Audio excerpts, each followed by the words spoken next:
આપ જોઈ રહ્યા છો mister Gujarat news. Limbdi national highway પર ખાનગી ટ્રાવેલ્સના ક્લીનરે ચાલુ બસમાંથી મહિલા મુસાફરને નીચે ફેંકી દીધી। રાજકોટથી સુરત જતી ખાનગી ટ્રાવેલ્સ બસમાં મુસાફરી કરી રહેલા પરપ્રાંતીય મહિલા સાથે ક્લીનરે છેડતી કરી હોવાનો પણ મહિલાનો આક્ષેપ।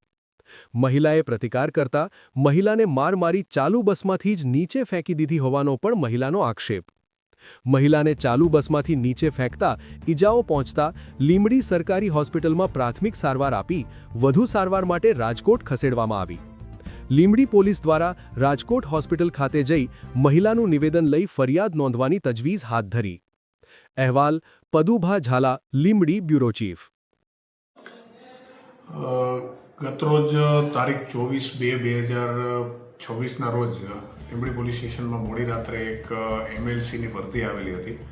આ વર્દીની અંદર જે ભોગ બનનાર જે છે ઈજા પામનાર માયાબેન રાજુભાઈ નિશાંત કરીને એમણે પોતે રાજકોટ સિવિલ હોસ્પિટલની અંદર ડૉક્ટરના રૂબરૂ પોતે જે હકીકત લખાવી છે એ મુજબ પોતે રાજકોટથી સુરત તરફ એક પ્રાઇવેટ લક્ઝરી ગાડીમાં પોતાના એક પ્રસંગ અનુસંધાને સુરત તરફ જતા હતા। એ દરમિયાન રસ્તામાં લીંબડી નજીક પહોંચતા ડ્રાઈવર અને કંડક્ટર સાથે એમને કોઈ બાબતે જે છે બોલાચાલી થયેલી અને ત્યારબાદ એમના લખાવ્યા મુજબ એમની છેડતી કરવામાં આવેલી છે અને એમને માર મારવામાં આવેલો છે કે જેના લીધે એમને માથાના ભાગે ઈજા છે, સોજા ચડી ગયેલા છે, લોહી પણ નીકળતું હોય એવું પણ એમણે પોતાની વર્દીમાં લખાવડાવેલું છે।